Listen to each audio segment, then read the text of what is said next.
Isang magandang araw sa inyong lahat at syempre po, maligayang summer vacation na dito. At syempre, sa iba tagulan dito naman sa bahagi ng Polillo Group of Island ay tag-init na o tag-init pa at posibleng magtag-init pa. At syempre, nag-i-enjoy rin po kayo sa pagbisita sa aming lugar at lalong higit ngayon, sinisimula na ang pagdurugtong ng Burdeos Port. At ito ay nagkakahalaga ng 18.7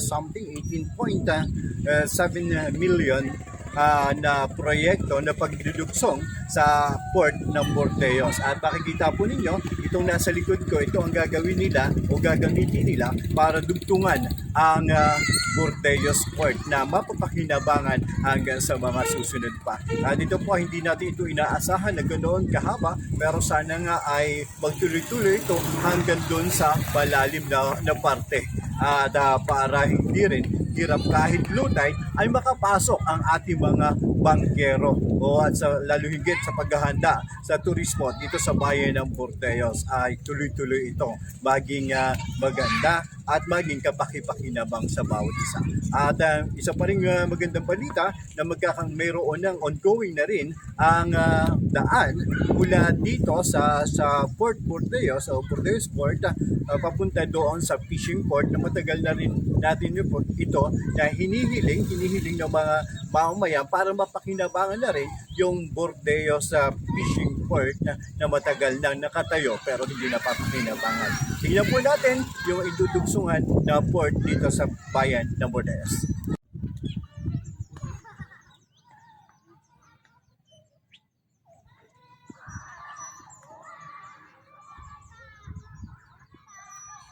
Yan po natin makikita kung kailan nagsimula at kailan matapos ito. Ito yung makikita natin na dudugtungan ng Burdeos Port na sa halaga ng 18.7 million. At nandito makikita rin, ating titingnan kung ano nga ba yung nagawa na sa ngayon. At syempre, nandito po sa gilid yung mga itatambak dito pang control do sa tubig dagat para po matambakan at maisaayos ito. At pong pasyalan kung ano na yung nagagawa. Ito po yung mga ilalagay.